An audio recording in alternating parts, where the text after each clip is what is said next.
तुम्हाला एकनाथ शिंदेकडे घेऊन जाणारी व्यक्ती कोण होती? अ, खरं तर मला एकनाथ शिंदे साहेबांच्यापर्यंत पोहोचवण्यासाठी 2 व्यक्ती या खूप महत्त्वाच्या ठरल्या आणि त्यावेळेला त्या दोनही व्यक्ती ह्या सक्रिय राजकारणात नव्हत्या. एक म्हणजे आमच्या सोलापूरचे माऊली पवार, जे सकल मराठा समाजाचं नेतृत्व करतात आणि दुसरे म्हणजे मुंबईचे अंकुशबाबा कदम, जे आता नवी मुंबईचे संपर्क प्रमुख म्हणून काम करतात. राजकारणापासून लांब होऊन जेव्हा फक्त सामाजिक काम करत होते, तेव्हा मनाशी खूणगाठ बांधली होती, की राजकारण आपल्यासारख्या सर्वसामान्यांचं काम नाहीये.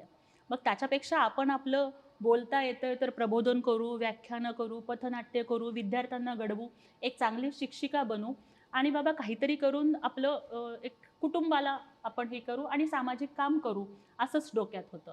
परंतु जेव्हा हे महासत्तांतर घडलं आणि एकनाथ शिंदे साहेबांचे एकापाठोपाठ एक धडाकेबाज निर्णय आम्ही बघू लागलो.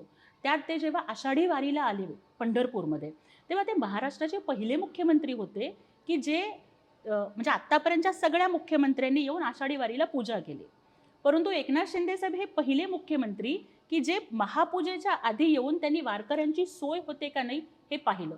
अगदी स्वच्छता झाली आहे का नाही, चंद्रभागेचं पात्र स्वच्छ आहे का नाही, मग वारकऱ्यांसाठी जे मोबाईल टॉयलेट्स उभे केले होते, ते सुद्धा उघडून तिथे पाणी चालू आहे का नाही हे नळ चालू करून बघणारा मुख्यमंत्री आम्ही पहिल्यांदा बघितला.